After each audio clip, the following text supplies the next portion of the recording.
safe.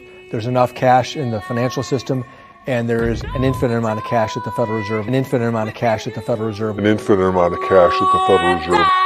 Don't you want somebody to love? Don't you need somebody to love? Wouldn't you love somebody to love? You better find somebody to love. Don't you want somebody to love? Don't you need? Hello, Internet.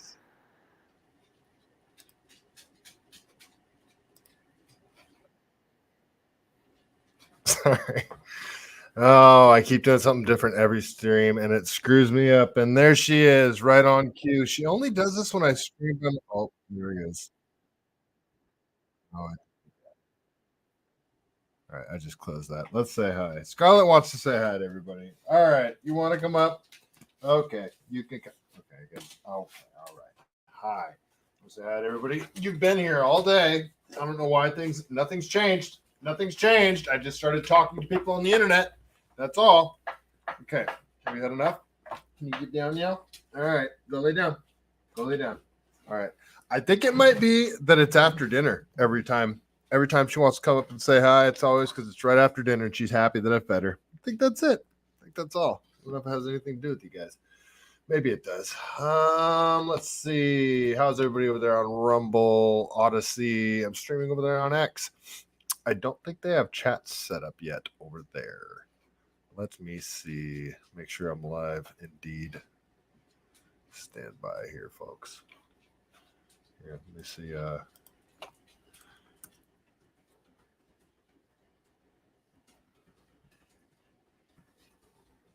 Got anybody over there in the Rumble chat? All right. It is Sunday. I hope everybody had a fantastic weekend. We don't have too much newsy stuff to get into. There isn't any breaking news or anything like that going on. 2 minutes for roughing. How we doing? Yeah, this new monitor situation, just how I have things set up now. I'm all funky. It's all funny things that are going on. But, we're going to talk a little bit about California shenanigans like we always do. First shot. What's going on, dude? We are going to talk about crazy Joe Biden, the Manchurian candidate. I am just certain of it now that, he admits it. He admits he's not in charge of anything. Everybody knows that nobody voted for Joe Biden. They just voted against him. They just voted against Trump, I should say. They didn't vote for Joe Biden. Nobody is excited about Joe Biden, but I don't think people that voted for him truly understood that he was just a shell of a man, and he was going to have nothing to do with this presidency. The man is not in charge, folks. This man is not in charge of anything. I am streaming over on YouTube. I looked at the YouTube firearm policy, and it says when you're live streaming, you cannot handle firearms. Hey, Scarlett, you're back. Okay. Well, you can just hang out there. I'm not handling any firearms, but you may notice, you might be able to see a lever action Marlin 1895 chambered in 4570 government. It's a beautiful thing. It is a beautiful thing. I got to say, my shoulder is a little sore. My buddy Roscoe's like, oh, you're not putting it in the pocket of your shoulder right. Screw you, Roscoe. I am too. The thing kicks like a freaking mule. It hurts. It hurts, all right? First, you saying that that you and I are on the MAGA train? I don't know. I don't know if I'm on the MAGA train per se, but as of right now, I am voting for the man. I do feel that he has the best chance of throwing a giant monkey wrench into the whole thing, and the establishment is obviously terrified of that man. And I think there's something that we don't know. I think he knows something that we don't. He's seen something that we're not aware of, possibly. I don't know. I just think that if there's any sliver of winning, so to speak, restoring any sort of liberty to this country, I do think it is with Donald J. Trump. in the 2024 election. I know a lot of you don't agree with me, but you're all welcome to your opinion, and I'll talk to you about that. We can talk. It's fine. So, all right. Well, we'll talk a little bit about Joe Biden, talk about Elon. There's some stuff going on with him, with Neuralink, suing people, the ADL, all sorts of good stuff. So let's get right into it. What do we got first? All right, yeah, let's just go over to crazy Joe Biden. This freaking old man. He went over to Vietnam and just made a fool of himself like he does wherever he goes. And it was fun. You guys might notice I'm wearing a hat today. I'm not too pleased with my hair right now, guys. I can't get a haircut. I can't find anywhere to cut my hair. The last person that cut my hair was at my normal barber shop, but it wasn't my normal barber. My normal barber is out of town, and I don't know when he's coming back, and I'm really upset about it. And the last dude that cut my hair, he did it right on one side. Like, I just asked him to sort of, how come you can't get a fade anymore? Why can't you just go to the barber shop and get a fade? Like on a regular day, just go to a barber shop and get a fade. It shouldn't be that hard. And everybody should know what a fade is. You got to say, now they say blend it up. Like, it's really frustrating. He did it correctly on the right side. He did it right on the right side.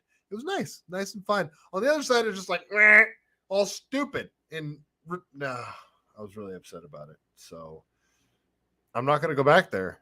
And I can't seem to find anywhere else to cut my hair. So I've just been wearing a hat. Okay. So I don't know how long it's going to go on like this, but it might go on for a while. Okay. I just felt like I needed to talk about that before we needed to continue the show. All right. I'm sorry, guys. Here, let's talk about Joe Biden. Here we go. Let's see. So he went over to Vietnam and just had to talk about stuff. But yeah, this is just him for like 25 seconds talking. I'm going to show two different like 30-second clips of him. And let's see. I'm just following my orders here.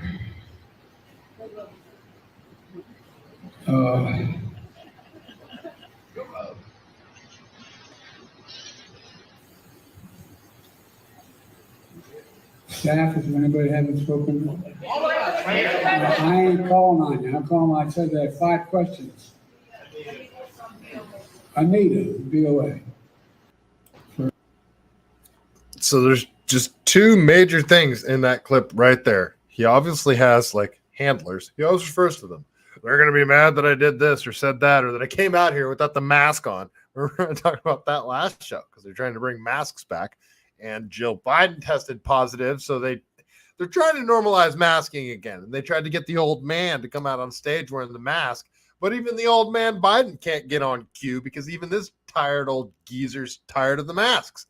So he ruined that whole thing. And yeah, it's just obvious. He's got handlers and they tell him what to do.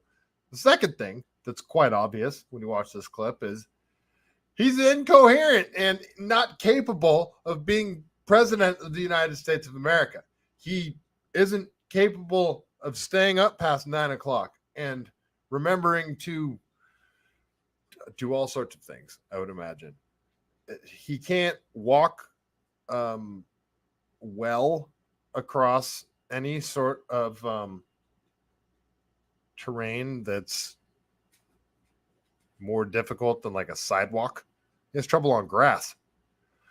This man is decrepit and frankly embarrassing. It's sad. You almost feel bad for him if he wasn't such an evil man. So I don't feel bad for him. Some people do, it's on display and it's sad because it is sad watching an old man deteriorate, but then you're reminded of what an evil person this man is. And then he sniffs kids. Okay. I think that's enough of that video. There's another quick clip I want to show you, I think, or is this just a different one? The same one, no, it's the same one. But I didn't read this from a while ago. No, you know what? I'm done. We've talked enough about Biden. We know how corrupt he is. We know all the Victor Shokin stuff, all the stuff that's coming out with Burisma, the stuff that's come out that he was clearly selling his influence. And I think Biden is blackmailed. He's like a Manchurian candidate. He was placed into office because they have so much leverage over him. They have so much dirt over him. So they can just get him to do whatever they want him to do. He'll just play ball.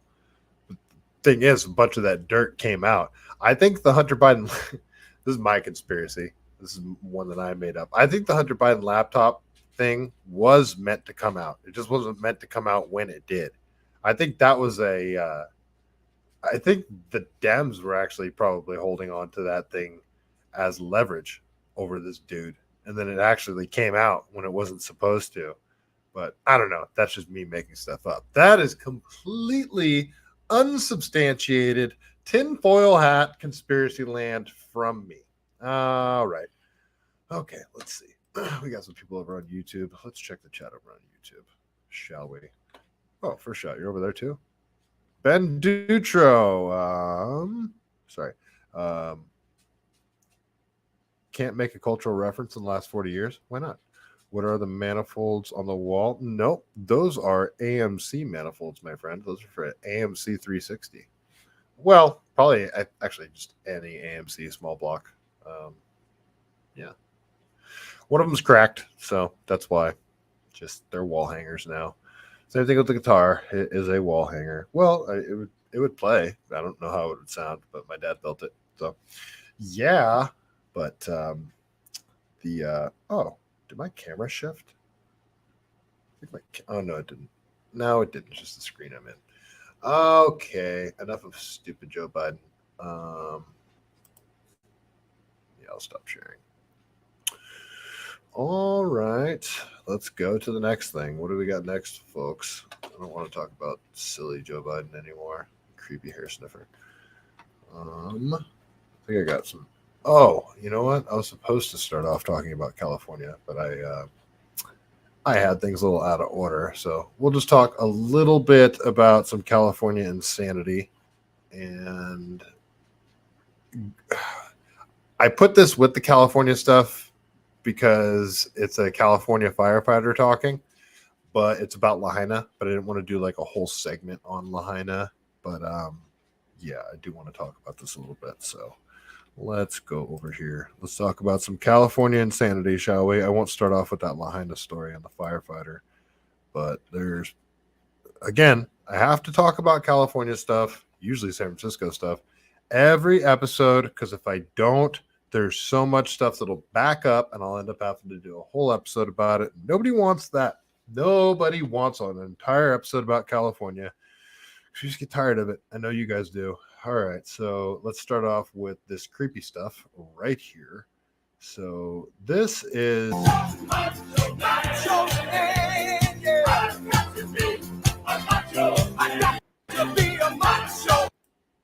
music warning. Well, this should be a trigger warning too, but so this is the mayor. What city?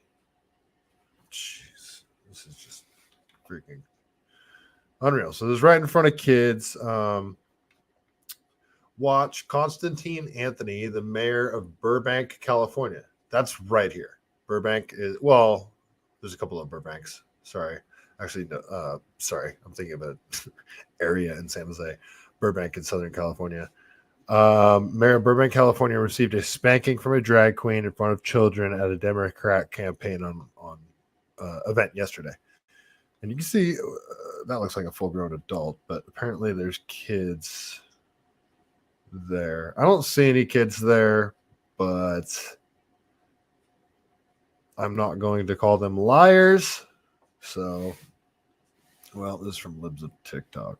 So, yeah. So apparently, I don't know why this is okay. And then, so you got so this is Senator Scott Wiener. Yeah, I'll go to the whole thing. You know this guy, and it's just almost like to top everything off. Like, really? Your name is Wiener. This is California Senator Scott Wiener. These are some of the bills he's responsible for. California AB 957 just passed, and it is about to go to Gavin Newsom's desk, and which he will probably sign into law. Punishes parents who don't affirm their child's trans identity. That's one that we just talked about. So if two parents have a custody dispute, they're going through a divorce, or they're not married at all, and they're trying to figure out custody of a child. If one parent is saying that the child is trans, it doesn't really matter the age, and the other parent is saying, no, my kid's not trans because it's a kid, and they don't have the mental faculties to come up with that sort of idea at that age, well, that person will be penalized by the judge. The judge should take in the child's gender identity when deciding on which parent should get custody. So that's AB 957. SB 107 removes an out-of-state child from their parents if the child travels to California to obtain gender transition procedures. So that could be worded in a dubious way, and I would need to pull up SB 107, but it basically, it's like a sort of like a don't ask, don't tell for kids that come to California and want to seek this sort of care. It's like, so, okay, let's look at it this way. Child wants to get this gender affirming care or whatever. This is surgery that costs mass amounts of money. People could make the argument that it's their parents, their kids. If they want to do it, they can do it. Let's even grant that. Let's say that's the case, which I still don't agree with. I still don't think there's age restrictions on smoking. There's age restrictions on all sorts of things. Anyway, let's say, okay, parents want to affirm their child's gender and let them get puberty blockers and surgery and all that kind of crap. Well, that crap costs money. Is the state supposed to pay for it? So in this instance, if a child flees whatever state they live in and they come to California seeking this care, are they saying that the state is going to pay for it? Like, just all of this stuff is super dubious. SB 145 reduces penalty for offenders who sodomize children as young as 14. And yeah, that's legit. Like, they reduced the penalty for sodomy. It's like no joke. They did that. The HIV one's crazy too. SB 866 allows kids to consent to medical decisions without parental knowledge. Also insane. SB 239. So you see how SB 866 and SB 107 could work together. So SB 866 allows kids to consent to medical decisions without parental knowledge. SB 107 removes an out-of-state child from their parents if the child travels to California to obtain gender transition surgeries. So if a child comes to California and they're seeking gender transition surgeries, California can now legally do it because they don't need the parents' consent. But I still have the question of the financial aspect of it. Who pays for this? So again, super dubious. And all these things, these bills, if you look at them individually, they're horrible enough on their own. On their face, just one of them by themselves, they're all bad. But when you look at them as a whole, like how they could work together, it's like you see this crazy, horrible agenda start to appear in front of you. It's like, wait, what are you guys doing exactly over here? It seems like you're genuinely trying to separate children from their parents. This seems like what you're trying to do. It seems like you're trying to break up the family unit and confuse a lot of kids about their gender. This seems like what you guys want to do. Anyway, SB 239 reduces the penalty for knowingly giving AIDS without informing them. So if you know you have AIDS and you go and you have sex with somebody without telling them that you have AIDS, there's no penalty for that. Okay, they did that in California. SB 132 requires prisons to put males in female prisons if they claim to feel like a woman, and that's already happening like crazy. And I think there's already been women that have gotten pregnant. It's women are getting raped. It's just a nightmare waiting to happen, an absolute nightmare waiting to happen. Male inmates that go to prison for violent crimes probably already got a few screws loose. They're gonna have no problem saying, "Yeah, I'm a chick now. Put me in the women's prison." Imagine a male going to prison for rape and then in prison being like, "Yeah, I'm a woman now." And a rapist gets put into a locked cage with a bunch of prey. Like, this is what California's doing. So, freaking California. So the Scott Wiener, this creepy ass Scott Wiener. Here's some pictures of Scott Wiener for you guys. So I'm sure you guys know who this dude is, but if you don't, if you need some examples, here's some pictures of this creep. Just all right. I mean, there's nothing. It's just that he's creepy and he's wearing all the pride stuff, and they are at a pride parade. So,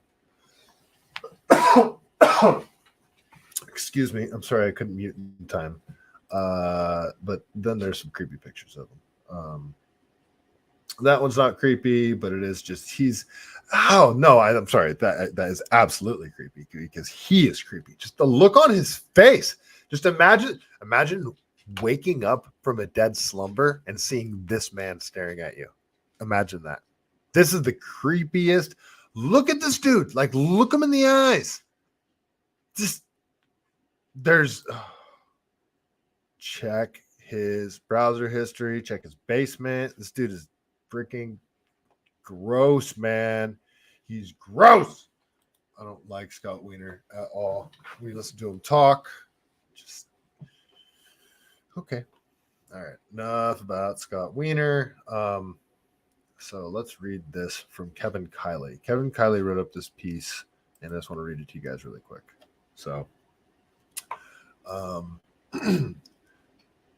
Newsom is now admitting he botched California's COVID response, but this is not, as he claims, a matter of hindsight being 2020. He fought back against his disastrous decisions at the time because they so clearly ran afoul of science, common sense, and the basic precepts of a free society. Newsom now says we didn't know what we didn't know, but all 49 governors knew better. California was the single worst state in every way, the most onerous school shutdowns, business shutdowns, and church shutdowns, the most draconian mask mandates, vaccine mandates, and vaccine passports, the most complete collapse of checks and balances, personal liberties, and self-government. Despite all of this, despite the incalculable damage he did to our young people, our businesses, and our democratic institutions in the same public health, California wound up with an excess mortality rate exceeding the national average, even though we had the benefit of a relatively young population. At every term, Newsom prioritized getting himself in the headlines and rewarding special interests over the health and well-being of Californians. It was the most consequential political failure in modern American history and the most disgraceful. Yep. Yeah, this is just a headline from Politico. It's just a screenshot. It says, California, we would have done everything differently.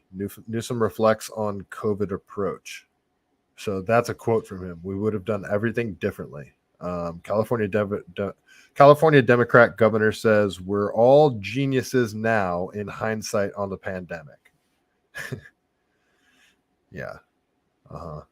Well, remember, it was California that, like, the Coast Guard rolled up on guys on paddleboards that are out in the middle of the ocean by themselves. It was Californians doing stuff like that, like super draconian stuff like they're doing in Australia. It's California when they're doing one way on trails in public parks. It was California where people were wearing masks out on the trails in public parks. But there's people doing it still now. There's a girl that I have to deal with on a regular basis.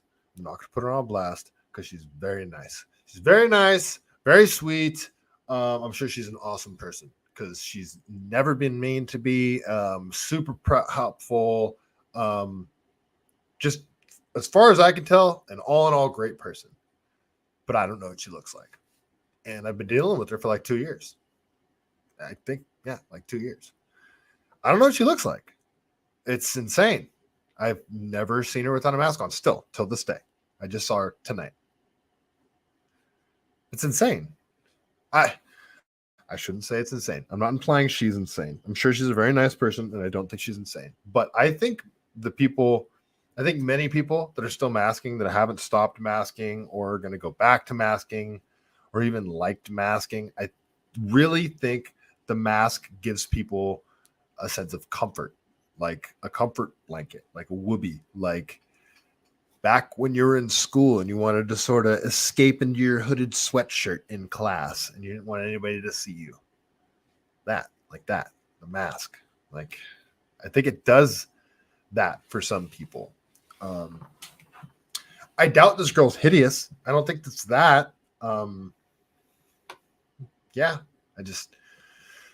California. It's a lot of, yeah, unfortunately, a lot of that. California. All right, let's go to this. I want to talk about this firefighter. So, actually, hopefully you can still see this. I'm going to stop sharing and then I'm going to share it again. All right, let me share this again because I'm not sure if you're going to be able to see this video because I screwed up last stream. I played a video and thought you guys could see it and you couldn't. And I looked like an asshole when I went and checked later. So let me start this over. All right, let's listen to this. I'll let you guys make up your own minds on this stuff, but let's listen to this California firefighter talk about the fires in Lahaina. And I got some things to say about it afterwards. Talked about directed energy weapons possibly being for the Paradise fires. You know, it kind of seemed like we were kind of out there, and now it's like common. Everyone's talking about it. I hear so much about that. It seems like it's not far out there at all, and people, it's like obvious to so many people now that these are not natural. So when you take an energy like that, because the fire has a different chemistry if it comes from a frequency like that versus a wildfire. Is that right? Yes. Yeah, 100% right. It's just like a microwave. You know, microwaves burn from the inside out. The trees were burned up in Paradise from the inside out.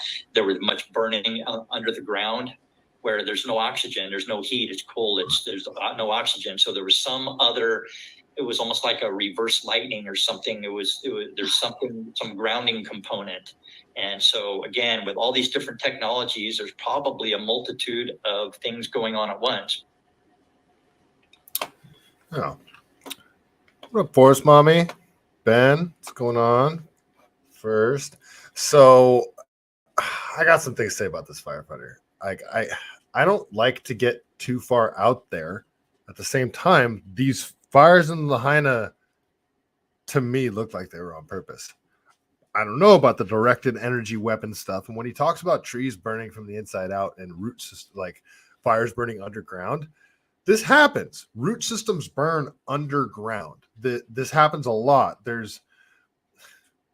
I went through, people in Santa Cruz, I talk about this all the time, I'm like a freaking broken record, but the Santa Cruz Mountains burnt along like 2 years ago. Well, geez, 3 years ago, August 17th. That's when the lightning was. I was evacuated for 5 weeks. 3/4 of a mile up the hill right here is where they cut the fire line. Like, I was evacuated. I thought this house was going to burn down. It was gnarly. Like, a huge portion of the Santa Cruz Mountains burnt, like the size of cities. It's a huge area that burnt. The entire Big Basin State Park, the oldest state park in California, it burned. It was gnarly up here. And there was trees that burned for over a year. Like, they call them a burning heart. You guys have seen it where the inside of a tree is burning and it acts like a chimney, you know, like the inside's burning. There's a hole at the top.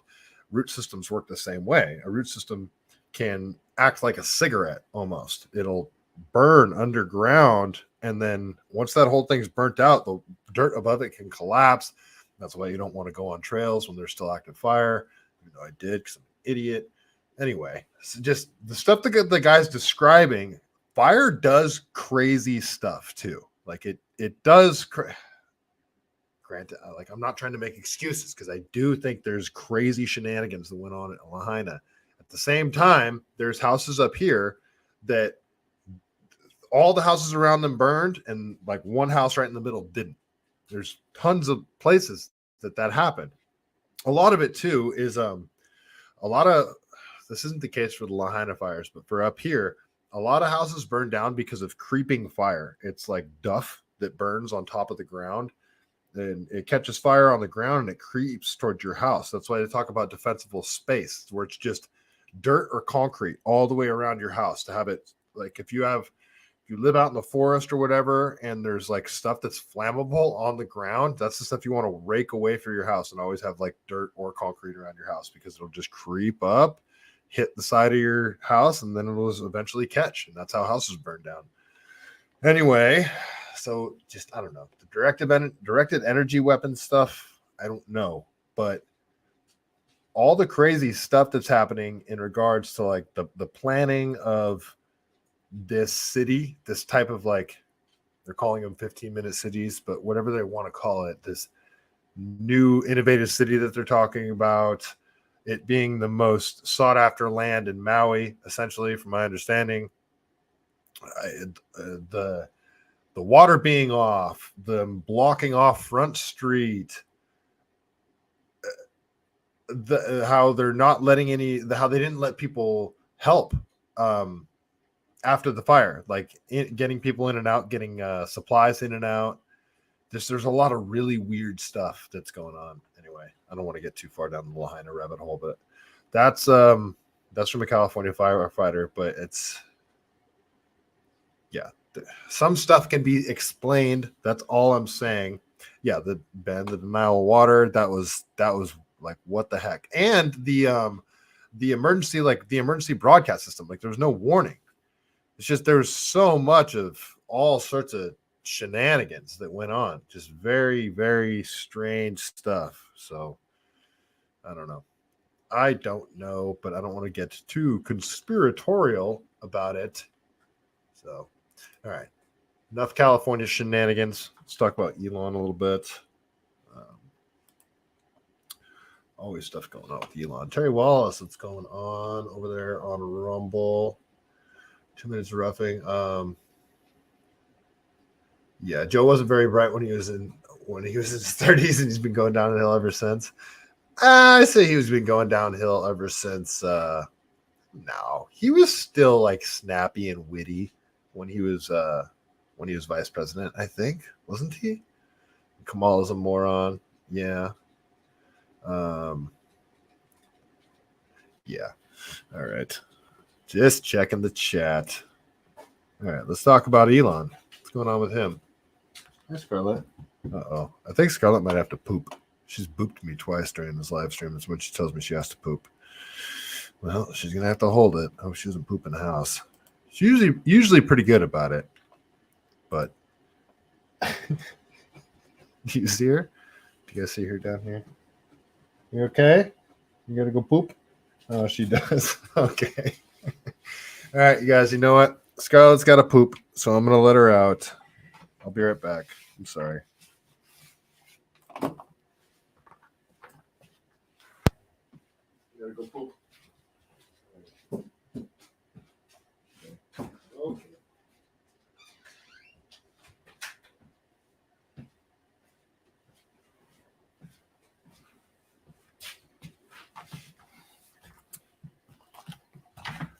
All right, I'm sorry about that, folks, but she's the boss. She's in charge, and I didn't really want her to poop in here. Really didn't. Okay, let's see. What is going on with Elon? Let's check in with Elon. What is he up to? So, all sorts of stuff is going on with Elon. So, first and foremost, the quick one. This is funny. It's just a meme because Elon says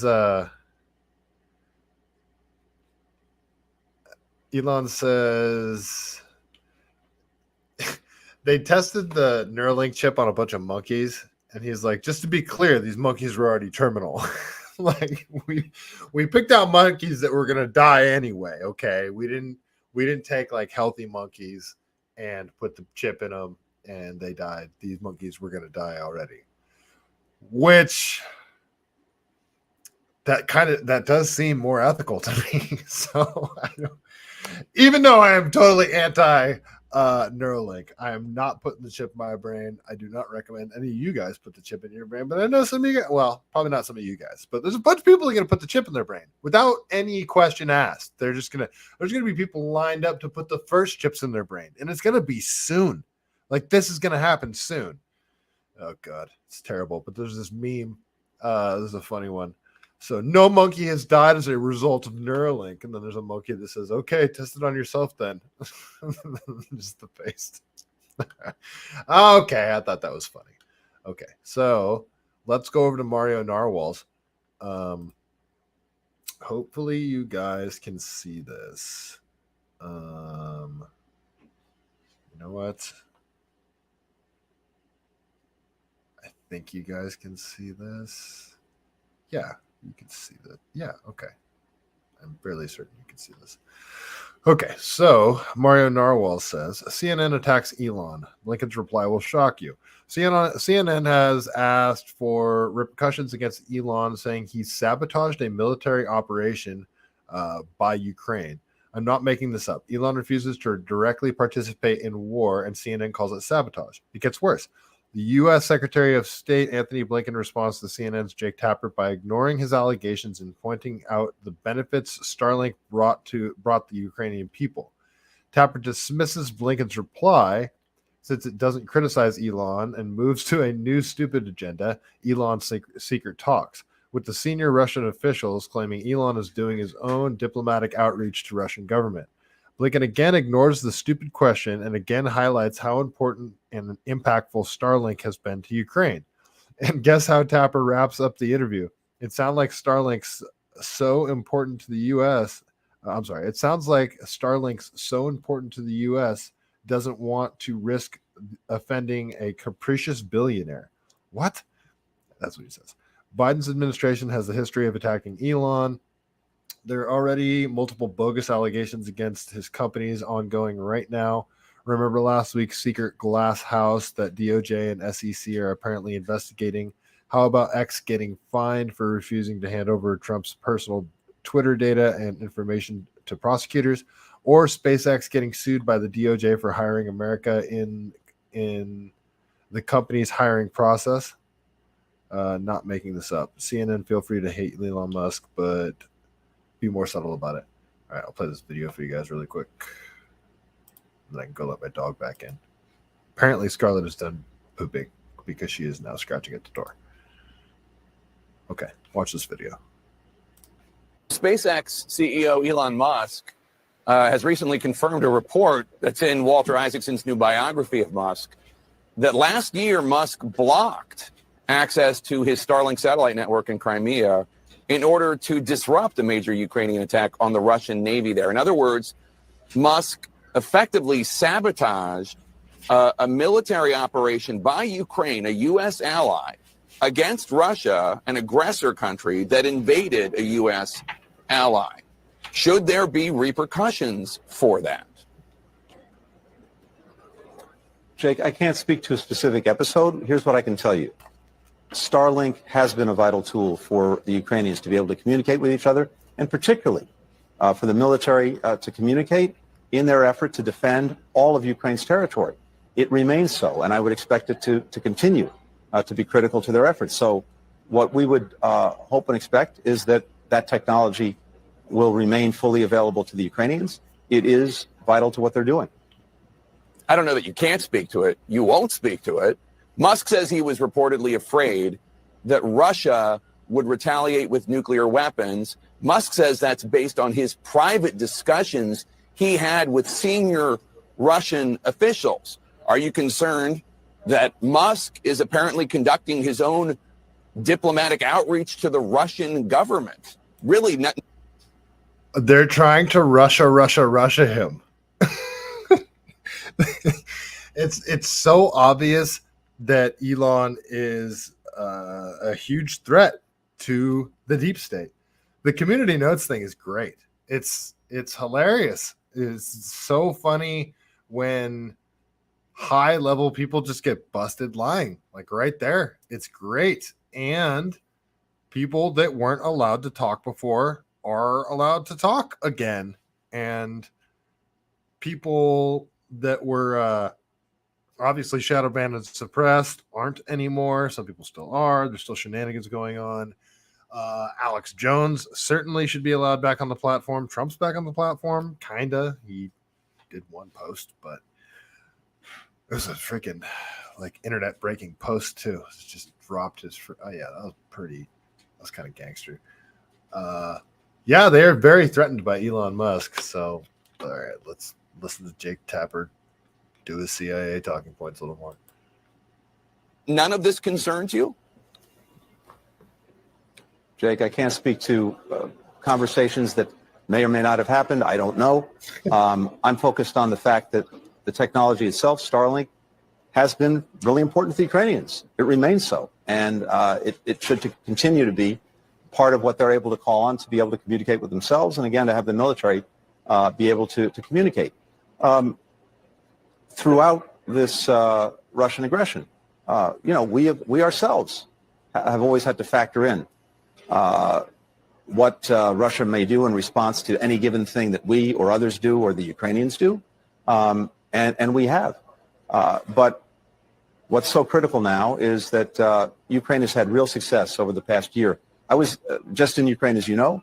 The last time I was there was almost exactly a year ago. In that year, from the last time I was there till this week, the Ukrainians have retaken more than 50% of the territory seized by Russia since February of 2022. They're now engaged in a critical counteroffensive. And we're doing everything we can to maximize our support for them, along with many other countries, so that they can be successful. Starlink is an important part of their success. And as I said, we expect that it will continue to be so. It sounds like Starlink's so important the U.S. government doesn't want to risk offending a capricious billionaire who did some things that I think in another situation the U.S. government might want to say something about. But let's move on. Why won't you help me talk crap about Elon? That's so funny. I can't believe I'm kind of agreeing with Blinken. I'm not agreeing with him about the 50% of the territory that Russia's taken and what territory and how important that territory is. But anyway, well, that's not what we're talking about here. So we'll move on from that one. Just a little more Elon stuff. Sorry, I burped. I apologize. Yeah, so that was back in July. I need to talk about that one. So Elon is suing California. What do you want, Scarlett? Go lay down. Go lay down right now. Now. Lay down. I don't know. She's extra needy right now, guys. I don't know why. And there she goes again. Okay, well, let's look at this one. So Elon is suing California. X has taken legal action against California, challenging a law that mandates social media platforms to X has taken legal action against California, challenging a law that mandates social media platforms to disclose their content removal policies, especially concerning hate speech, misinformation, and harassment. And how are those words defined? The unique legislation endorsed by California Governor Gavin Newsom last year is now under scrutiny by X Corporation for potentially infringing on First Amendment rights. While Assembly Bill 587, I need to write that down. I need to look into this one. So, AB 587. Man. It's like there's so many of these bills. The California State Assembly is insane. They are psychopaths. Anyway, the unique legislation endorsed by California Governor Gavin Newsom last year is now under scrutiny by X Corporation for potentially infringing on the First Amendment rights. While Assembly Bill 587 demands platforms be transparent about their moderation policies and submit biannual reports, X Corp argues in its lawsuit that the law forces companies into unwanted speech and pressures them to limit or demonize content that is constitutionally protected. That case has been filed in the Eastern District Court of California. So, okay, right on. But Linda, like all this stuff, and then there's still Linda lurking over there in the background. Like, what? It's so suspicious. What is the play? Why Linda? Why is she still there? Like, it doesn't make any sense to me. She doesn't fit into any of the stuff that Elon's talking about. She feels like a plant too. Like, did they got him by the balls? And it was like, okay, fine. We're going to let you. I don't know. Why Linda? I don't get it. Why is she still there? I don't understand. And you guys got any ideas? Like, how does Linda fit into all this stuff? Like what he's talking about here. He's railing against California for potentially the violating constitutional protected speech. Well, Linda and the ADL and the World Economic Forum and the freaking UN and Uri Breton and the Digital Services Act, all of that stuff goes against what you're talking about right there. Like, all of that stuff is meant to suppress speech, and they are starting to do shenanigans on this platform with the lawful, not awful crap. So I don't know. It's just all, there's so much, like there's stuff to suggest that Elon is not a nefarious character. And then there's stuff to suggest that he's trying to take over the world. So I don't know. You guys tell me. What is he trying to do? Is Elon trying to take over the world?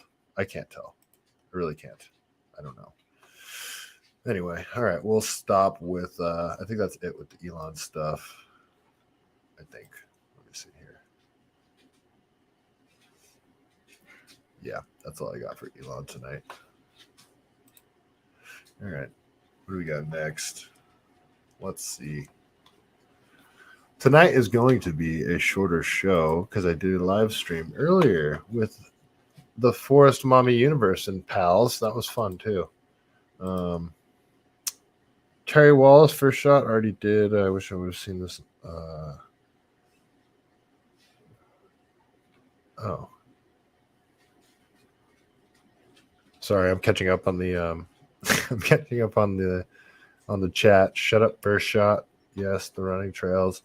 Blinken knows Elon can actually turn off. Yes, exactly. Elon's still kissing his ass because he doesn't want to turn off Starlink. But yeah, it was crazy that Blinken was actually calling Jake Tapper like full of shit. It's weird. So, all right, what do we got next here? Yeah, let's talk about the ADL a little bit more. We talked about them last show a little bit, but yeah, there's a few things I want to talk about. A few more things have popped up. So I forgot. I wanted to bring something up with that New Mexico mayor too, or the Albuquerque mayor that that is imposing the she's getting rid of the freaking concealed carry and the open carry rights for the next. She's suspending that right for the next 30 days in the name of an emergency, name of a public health emergency, because a kid got shot by an illegal weapon already. All right, let's talk about the Anti-Defamation League, shall we? All right. So a few things have happened with the ADL since the last live stream. And we'll go to, oops, I'm supposed to do that. We'll go over to Kanekoa the Great. He is great. He really is great. So he's got this one. He says, the ADL's real mission is leveraging anti-Semitism to advance Democratic Party goals, like endorsing Biden's border policies and advancing for critical race theory in schools while accusing Trump of being anti-Semitic. They issue far-left censorship demands, threatening to label platforms as racist, tarnish their image, and organize advertiser boycotts to bankrupt companies. They are the establishment thought police, a tool of censorship, industrial complex, weaponizing claims of racism to stifle political dissent, control the narrative, and determine who gets to speak. The First Amendment is the foundation of a free society, and Elon Musk is commendable for taking a stand against the ADL to protect freedom of speech. And then he's got some tweets from the ADL to support what he's trying to illustrate here. And again, they don't ever say anything about freaking legit Nazis in Ukraine. They don't say anything about them. There's plenty of Jews that speak out against the ADL because it's just what Kenneth just said. They're bullies. That's all they do. They want to silence people. They're freaking bullies. And yeah, anyway. We cannot let anti-critical race theory laws prevent educators from teaching about important topics like race and racism through the lens of children's literature. We need more diverse books on the shelves of our school libraries, not less. All right. These are some ideas that the ADL espouses.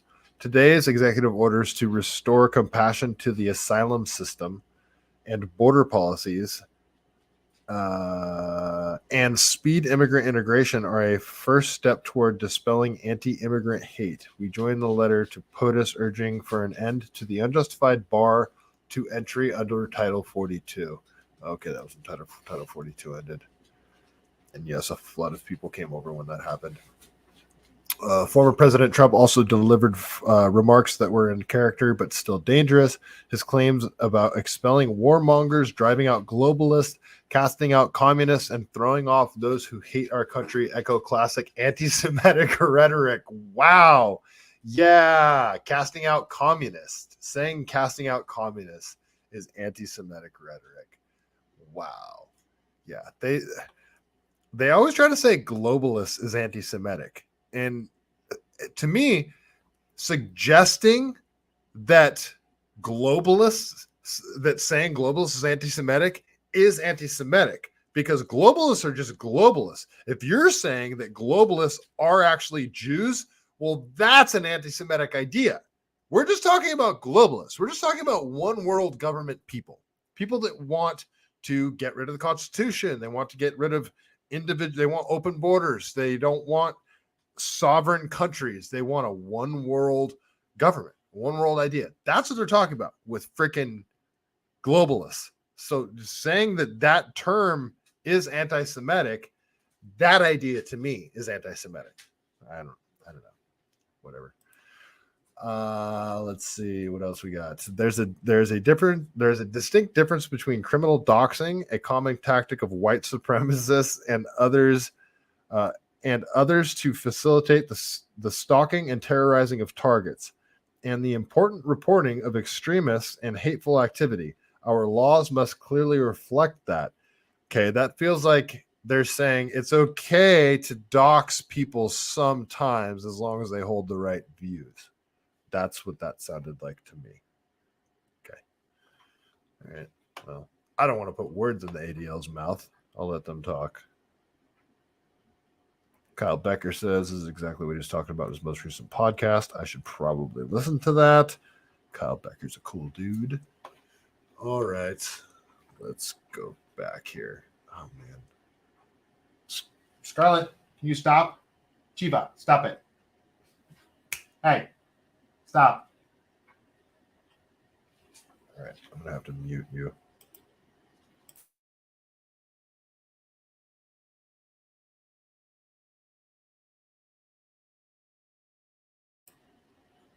Sorry, folks. My dogs are being awful tonight. Okay, let's go back over here. Am I still sharing? All right, I think I am. Okay, let's go over to Gays Against Groomers here. So this is from Freedom News TV. A group counter protested Gays Against Groomers who are described as anti-LGBTQ plus extremist coalition by the ADL. So the ADL describes Gays Against Groomer as anti-LGBTQ plus. Okay. And then so Gays and Groomer says, Well, since the ADL said so, imagine unironically calling a group of gay and trans people anti-gay and trans. Do these people hear themselves? Just leave kids alone. It's really not, there's really not that much to talk about. That's it. It's that simple. It's just leave the kids alone. Be trans, be gay, be happy, be merry, do whatever. That's fine. This is America. That's your prerogative. Do it when you're an adult. Don't push your ideas on kids. Stop giving kids puberty blockers. Stop confusing kids and telling them that they can switch their gender all willy-nilly. All this stuff. When I was a kid, when I was in, I think it was like 4th or 5th grade, when we started having like sex ed. When we first started talking about, the body and all that kind of stuff. It was like 4th, 5th, 6th grade, something like that. Like 30 years ago at this point, 30 something years ago.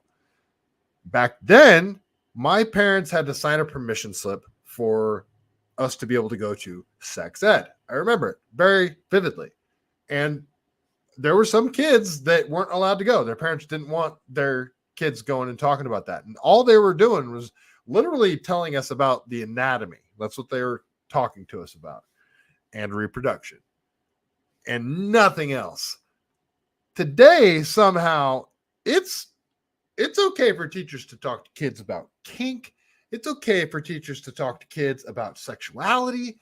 It's okay for teachers to talk to kids about like self-sexual pleasure, all sorts of craziness that never would have even been thought to have been brought up when I was a kid.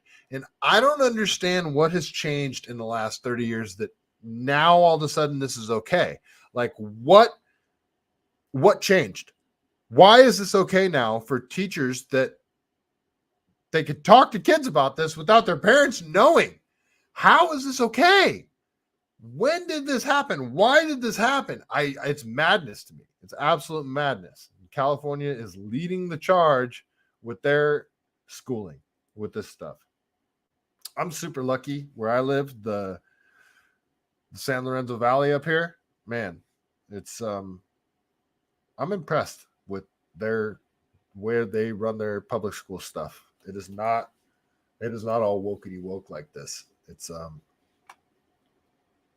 pretty cool, actually. I'm fairly impressed. So, all right, what else we got? Yeah, so this is the ADL attacking Elon Musk again. So I'll read this. This is from Mario Narwhals again. ADL-backed media attacks Elon Musk. As usual, the media is on attack against Elon. Let's debunk some of the headlines. Elon Musk claims to be against anti-Semitism of any kind, but has done precious little to prove it. That's from Fortune. Precious little. Since Elon took over, an independent research firm found that more than 99% of content users and advertisers see on Twitter is healthy, and they estimate social media hate speech impressions to be down 0.003% compared to Twitter's estimate of 0.012. Okay, whatever. Elon Musk blames ADL for destroying website he ruined himself. Elon blames ADL for destroying website he ruined himself. That's from the Rolling Stone. They see Elon destroyed X, yet all the metrics show this platform is breaking records: monthly users, user minutes per day, video news. Civil rights groups attacked by Elon are mounting a counter-offensive. NBC, civil rights groups. And they just laughed, or with a laughing emoji. Elon Musk's latest target hits back, The Atlantic. Ironic how they call Elon the target when the ADL admitted to pressuring advertisers for months to leave X, dropping advertising revenue by 60%. Elon finally hits back, yet somehow the ADL became the target and they're hitting back. I don't know what's stronger, mainstream media's hate for Elon or their love for the ADL. Yeah. Yep. ADL, yeah, they're the victim. Yeah. Okay. All right. I think that might be it for the ADL. You guys want to hear? I'll play Michael Rappaport's rant again really quick just in case you guys didn't hear it. And yeah, I just want to talk about it again. Oh yeah, but this guy, Mark Lamont Hill, the CNN he did a speech on Israel and got fired. And I guess Elon Musk's attack on the so he got fired. I think it was from pressure from the ADL, and then Mark Lamont Hill comes out and says Elon Musk's attack on the ADL is dangerous, dishonest, and deeply anti-Semitic. He has turned this platform into an unprofitable white supremacist cesspool. Instead of taking accountability, he has chosen to not so subtly scapegoat Jews, which invites violence from his Nazi base. The Nazi base? You mean like... It's funny because those Nazis that were just in Florida were talking about how they support Biden because of his support of Ukraine, because Ukraine has Nazis there that nobody wants to talk about on the left. Okay. But yeah, let's listen to Michael Rappaport's stupid freaking rant again. Such trash. All right, hold on. Scumbums. You scumbums on X, Twitter X. Anti-Semitism is trending again. I love a bunch of anti-Semitic people, anti-Jews, debating on what Jewish people should deem anti-Jewish. Keep the Jews' names out your fucking mouth. If we think it's anti-Jewish, it's anti-Jewish. No. I'm sorry, Michael. That's not how that works. And I'm allowed to say any word that I want to say. I can talk about this stuff. It's allowed. I'm allowed to talk about this stuff, and I'm allowed to have an opinion on it. And no, if someone happens to be Jewish and they say that me wearing a black t-shirt is anti-Semitic, that doesn't make them correct. It doesn't make me wearing a black t-shirt anti-Semitic. That doesn't make that a true statement. So no, Michael Rappaport, when you say, if we say it's anti-Semitic, it's anti-Semitic. No, shut your stupid herpy face up. I can't stand this douchebag. So many people can't. And sometimes I think he's just trolling to piss people off like me. All right, cracker. All right, you creepy crackers. You Alex Jones worshipers. Alex Jones was right. Right? Alex Jones was right about everything except Sandy Hook. He wasn't right about Sandy Hook. That he was wrong about. I think we could all agree he was wrong about Sandy Hook. Get some new heroes, you fucking creeps. Somebody's driving him around. Can you imagine that's your job? Your job is to drive Michael Rappaport around as he sits in your backseat and makes these horrible videos. Man, he's probably gone through a few drivers because I imagine. No, I can't say that. I don't want to get kicked off of YouTube. All right, enough of that turd. I think I'm done with the ADL as well. Yeah, I think I'm done with the Anti-Defamation League for the evening. Jake Shields has still been going hard on him, though. It's funny. A lot of people have. It's encouraging that X has done, Twitter, X, whatever you want to call it, has given like a psychological boost to the fight against wokeness, so to speak. Because it's to let people know there's more people out there than we thought. There's a lot of us, even here in California. There's way more people around you that think, not necessarily think all the same things as you, not even necessarily consider themselves a conservative, which I don't consider myself a conservative. I have a lot of conservative values, morally and personally, but politically, I'm a libertarian. I'm about liberty and personal freedom and voluntarism and free markets and open exchange, all that kind of stuff. I lost it. I don't even know where I was going with that. All right, sorry. I'll just keep going on. Sorry, guys. All right, what do we got? Let's check in the chat really quick. Check the guys. Can't sound what more on first. Which one? Me? Probably. All right. What do we got next, folks? Let's see here. I want to talk about the World Economic Forum a little bit. Okay, there's a couple of videos that popped up because Klauss Schwab was trending earlier. And one of these videos is like a 4-minute video, and I haven't watched it really quick. So we're going to watch it together. And I'm going to just sort of pause it and respond to it as it goes. So yeah, this is from Pelham, and I like his stuff. So we're going to see what he has to say. So let's go over to my World Economic Forum folder, and let's talk about Klauss Schwab and how he's penetrated the cabinets. He wants you to eat the bugs. Let's talk this freaking. He's so evil, and it shows him in his. He's like a Bond villain. It's insane. Like, look at this. Like, why do you have this costume? It's like parody. It's not even a Bond villain. It's like a Austin Powers villain. He's seriously like a Dr. Evil type because he's so ridiculous. All right, let's watch this video. I haven't seen this yet, so we'll see what this is.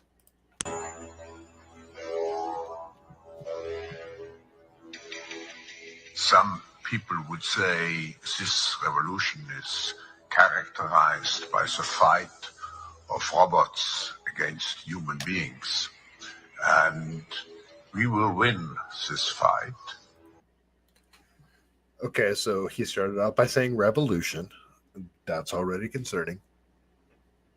What revolution? Oh, I'm sorry, what? Professor Klauss Schwab was born in 1938 in Ravensburg, Germany, where Nazi crimes against humanity were committed. His father, Eugene Wilhelm Schwab, was the managing director of Escher Weiss Ravensburg, a company that used slave labor to manufacture weapons of war for the Third Reich. While Klaus's father was at the helm, the Nazi Party awarded Escher Weiss Ravensburg the title of National Socialist Model Company. So I did not know that. Okay, cool. This is like a little mini documentary piece that he did. So again, this is from Pelham. Here, let me make sure I give this its due diligence here. So this is from Pelham, and it says, what you are witnessing is the systematic destruction of the West. Soon everything you purchase, everything you do, everything you read will be controlled. One world government under Klauss Schwab. Resist before it's too late. All right. So this is from Pelham. I believe he made this video. So, all right, let's continue. Years later, Klauss Schwab joined the board of directors at Escher Weiss Ravensburg, where he played a key role in the development of South Africa's nuclear weapons program during the darkest years of the racist apartheid regime. Today, Klauss Schwab is the founder and executive chairman of the World Economic Forum.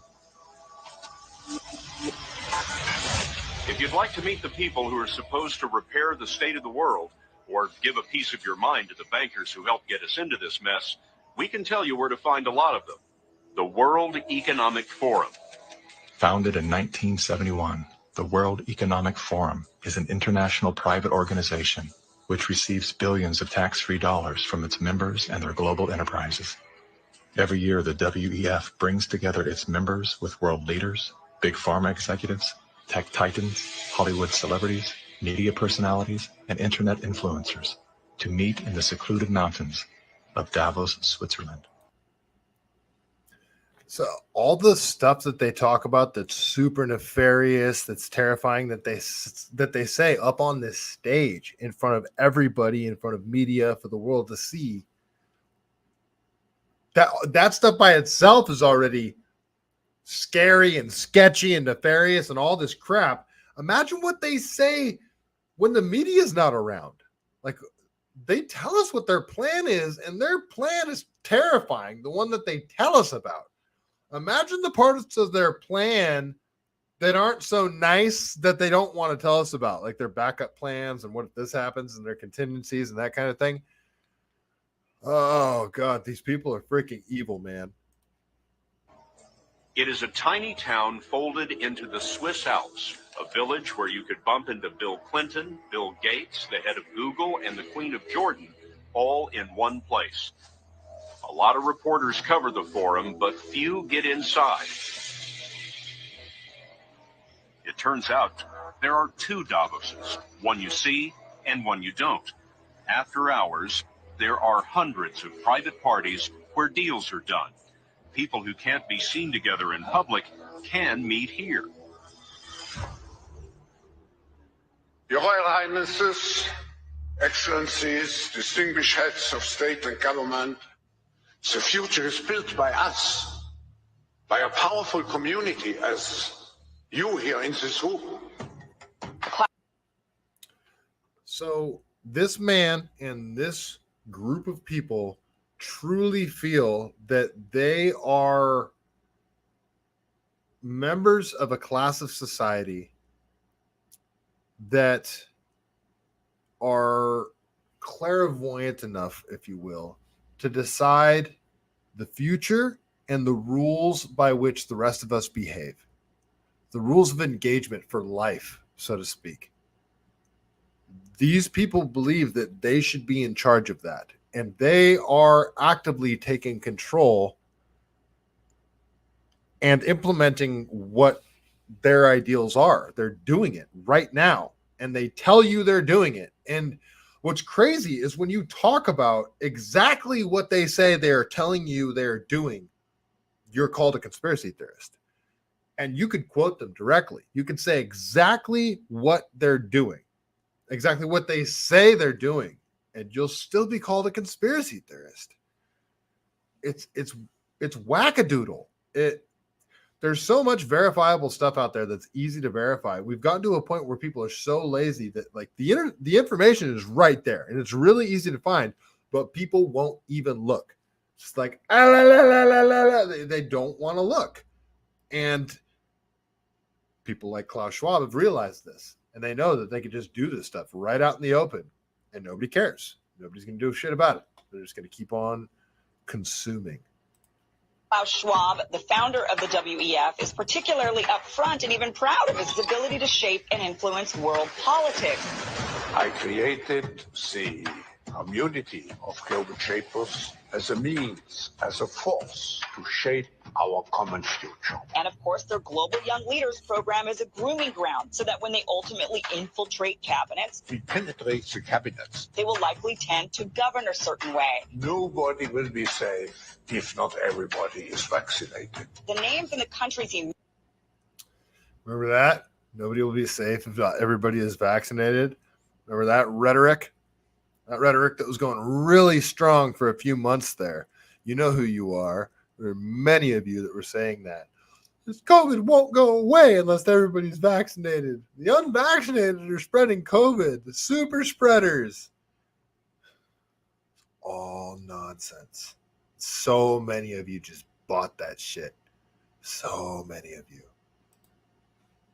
mentioned, it ended up being some of the most dystopian and authoritative during this pandemic. Names like Miss Merkel, Vladimir Putin, and so on. Other names, Jacinda Ardern, Sebastian Kurz, Mauricio Macri, Mark Zuckerberg, Jack Ma, Gavin Newsom, Stéphane Bancel, Chelsea Clinton, Leonardo DiCaprio, Sanjay Gupta, Dr. Leanna Wen, Alexander and Jonathan Soros, George Soros' sons, and several of the Rothschilds. And of course, now who could read? I didn't hear her say Chrystia Friedland. Like she's one of the gnarliest ones. Canada, New Zealand, and Australia to me seem to be the most infiltrated by the World Economic Forum. Especially with like Canada with Trudeau and Chrystia Friedland. Chrystia Friedland's grandpa or dad, might have been her dad, grandpa. I don't know. One of them was a legit like he was like a muckraker for like a propagandist essentially for the Nazis. Like verifiable shit, Chrystia Friedland. And obviously Trudeau, he's got his fascination or his crush on the CCP. And again, this is me, just my tinfoil theory. I think that the CCP is, I don't want to say controlling the World Economic Forum, but I feel like the CCP is pulling a lot of the strings behind Klauss Schwab and the World Economic Forum and all that crap, but they can't do it openly because, communism, and they can't be affiliated with all that because, communism. So they need to dress it up as something different. That's what I think. I don't think Klauss Schwab is in charge of all this. Like, Anyway, that's just me. That's just my tinfoil theory. So let's keep watching this video. 80% such a world better than you, Prime Minister. Oh, there he is. In 2014, Klauss Schwab called for the Great Reset, We need a great reset. which he positioned as the solution to the world's most urgent issues. The dark reality of Schwab's agenda is detailed in his best-selling book, COVID-19, The Great Reset. His in-game mission is to replace independent governance with a top-down controlled, one world government and a central bank-controlled digital currency. There you go. Okay, that's a cool little video. There's another one that I don't know. It might just be a shorter version of the same thing. All right, this is just a quick 1-minute video, so I'll play it. But this is from Wide Awake Media here. And let's see. Head of the World Economic Forum, Klauss Schwab, expresses his great admiration for China, a dystopian, totalitarian, biometric surveillance state. The World Economic Forum has been part of the development of China for more than 30 years. The Chinese model is certainly a very attractive model for quite a number of countries. As conspiracy realists have been pointing out for many years, China, with its social credit system, mandatory digital ID, CBDCs, and omnipresent biometric surveillance state, is the blueprint for what our self-appointed globalist overlords intended to roll out globally. An original Wide Awake Media edit. Enable me to produce more content like this. Okay, so you can go over and you can support his work at Buy Me a Coffee. For more content like this, you can go to wideawakemedia.com. All right, cool. So he's got a cool little edit here. Let's check out this 1-minute edit from Wide Awake Media here. Give him a follow over here on X. The World Economic Forum has been involved in China since 1979. And we have been part of the development of this country now for nearly 30 years. I respect China's achievements, which are tremendous over the last over 40 years. I think it's a role model for many countries. The Chinese model is certainly a very attractive model for quite a number of countries. We have been part of the development of this country now for nearly 30 years.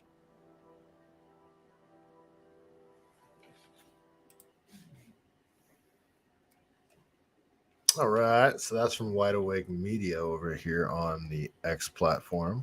Give them a follow. Pretty cool. All right. Oh, it's a big account. All right, cool. All right, I think that's all I got for Klauss Schwab and the World Economic Forum. I think. Yep, that's all I got for it for this. That's all I got for this live stream for the World Economic Forum, but I don't think that's all I have for the night. No, I got plenty more, so I'm not going to get into everything I have pulled up here. But let me see. What is most important for me to get into next? Actually, what's most important is I check the chat. Let's see. Ataz, wait, okay, great. Are you spamming the chat? That's great. Okay. Chat is quiet. All right, that's fine. Fine, guys. That is fine. No, that's fine. It's late. I know a lot of you guys are over on the East Coast. So, all right, let's continue then. So let's look at this quick little video from Woody Harrelson. He got asked about the Russia-Ukraine situation, and his response is pretty cool. Let's just watch this really quick. So this is based Woody Harrelson, and it seems like more people in Hollywood, more people in California, more people in the mainstream are starting to speak out and starting to just say enough with the nonsense. So let's watch this quick. It's only a few seconds. It's not very long, but this is from Woody Harrelson over here. I'm the kind of guy who just thinks it's abominable when a superpower with all this military might, with no provocation, attacks a country that is, Iraq. I'm sorry, Korea. No, sorry, Ukraine. Terrible. I'm the kind of. So there's people just in the audience that are just seething when he said that. And it's funny because that is, if you ask any old school liberal from the 90s or even the early 2000s, that's a liberal position. That's an anti-war position. And somehow that being anti-war is no longer a liberal position. Liberals aren't liberals anymore. It's like, that's one thing that Californians really need to get through their head. Liberals are not liberals anymore. They are something else. Whatever you want to call them. I call them radical Marxist progressives. That's what they are. They're radical, meaning they're extremists. They're Marxist. They have Marxist and Maoist ideas. They think that the means of production should be centralized. It's very dangerous ideology, and they are progressive, what they call progressive. They want to implement these.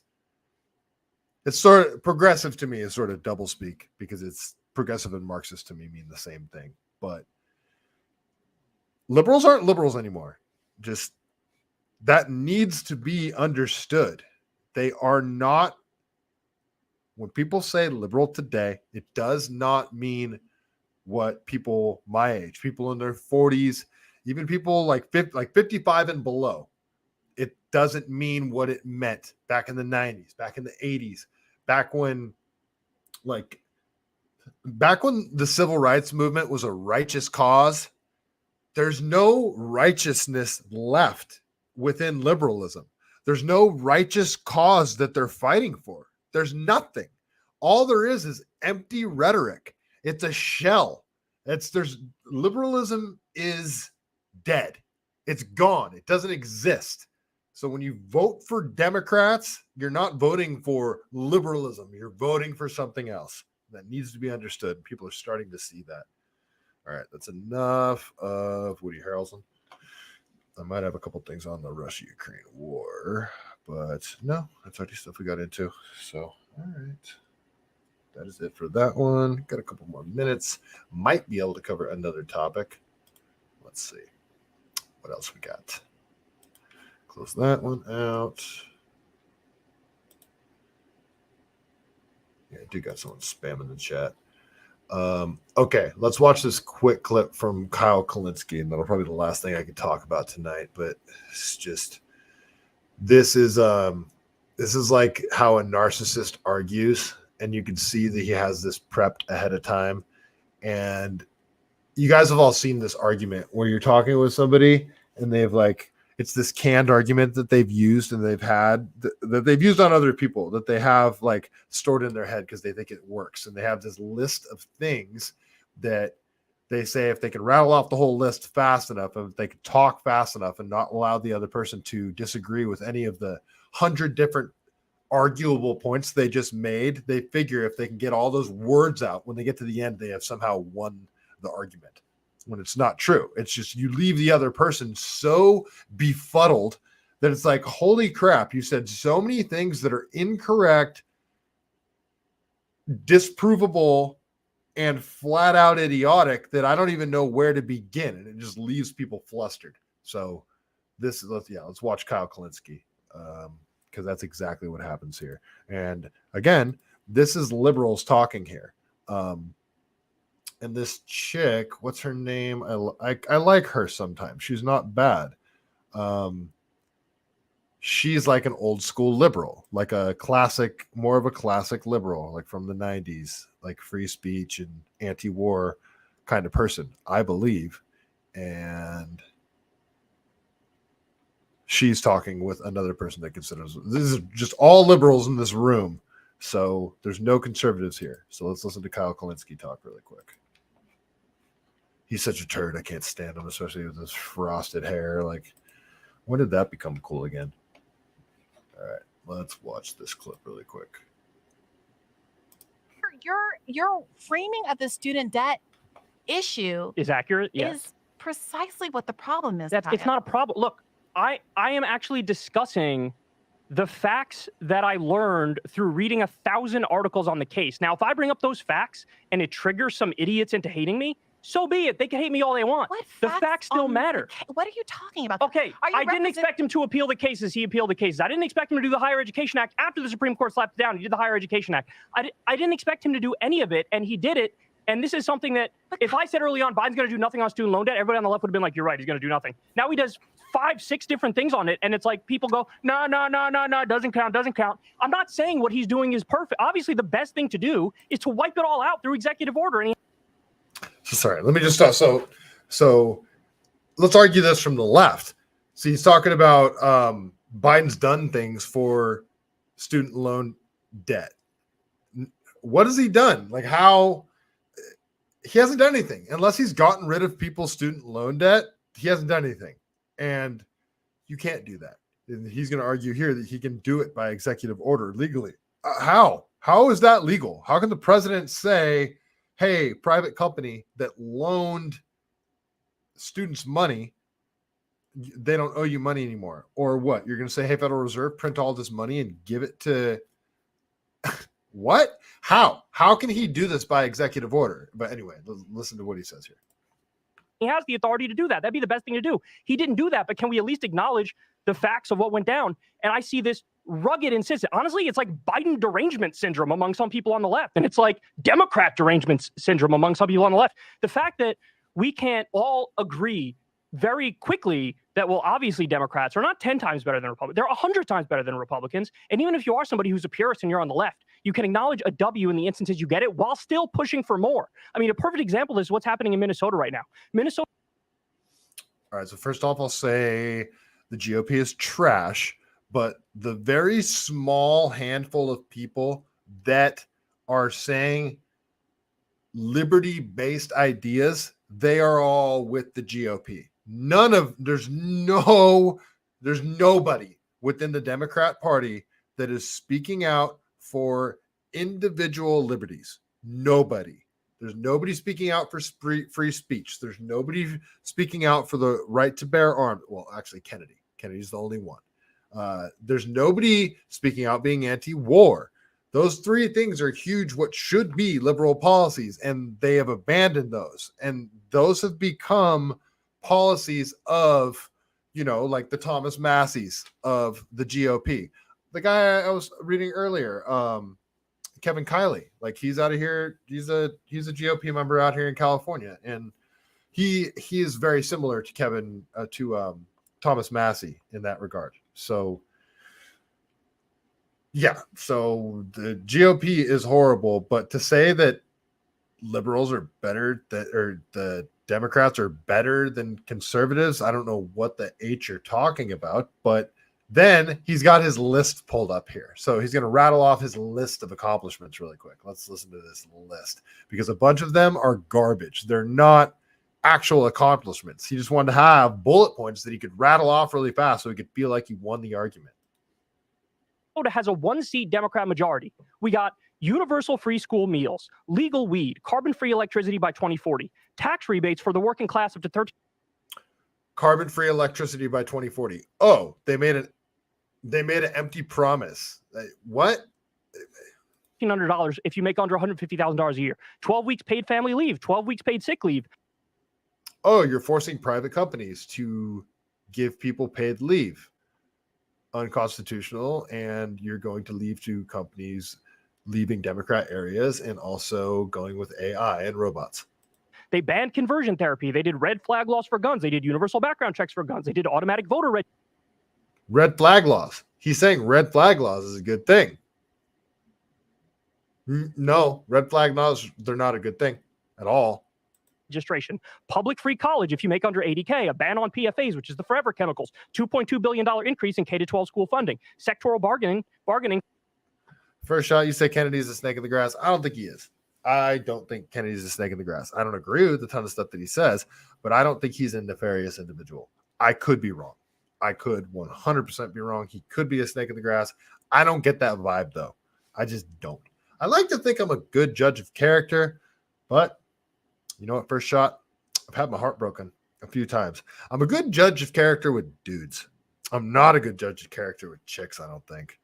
Yeah, not so much. But you're a good dude, first shot, so I think you're a good judge of character. So if you say he's a snake in the grass, I will be wary, but I like a lot of what Kennedy has to say. For nursing home workers, these things are all not little wins. They are huge wins. And I still see this insistence like we're back in 2016 or something where people are like, nope, Democrats and Republicans are either equally bad or actually jujitsu move, Republicans are the lesser evil. First shot, I don't think he did flip-flop on the 2A issue. Send me what you got, because I don't think he did. I've heard a lot of people say stuff about that, but if you got something that shows that he's flip-flopped on it, either way, that he was anti and now he's pro, whatever, just if you got something, send it my way. But I don't think he is, and I don't think he's like a hardcore climate change guy either. I don't think he is. I think he's an environmentalist. Like, I consider myself as an environmentalist. I don't like putting shit in the waterways. I don't like dumping shit into the ocean. I don't like putting, I do like, I don't like the government controlling like emission standards, but I like there to be incentives for corporations to have, or like to build engines, internal combustion engines that have better ways of capturing the crappy stuff that goes into the air that comes out of our tailpipe, capturing it with catalytic converters and mufflers and that kind of stuff, offering that without mandating it by the state. I'm all about that kind of stuff. The windmills that they're putting out in the middle of oceans right now that are freaking driving whales and marine life crazy, and they're washing up on shore because it's like a jackhammer 24/7, all that kind of stuff. Oil spills, like, yeah, I'm an environmentalist, man. I think that's what RFK is too. I don't think he's like a crazy climate change guy, which I am not like a crazy climate change person, but I am definitely happy to have the environment talk anytime. I am a big fan of the environment as somebody who lives in the Santa Cruz Mountains and runs the trails and like state parks. I pick up trash when I'm running. If I'm running and I come across trash, I pick it up. I'm always wearing a pack. It's just easy to put in my pack. And I'm not scared of the cooties. So, all right, let's listen to the last 15 seconds of Kyle Kulinski talk. And I think it's idiotic. It's doomerist. It's nihilist. It's people who are refusing to acknowledge reality, and they'd rather narrative hump all day talking about Democrats are so bad, Democrats are so bad, Democrats are so bad, but oh yeah, I'm a leftist.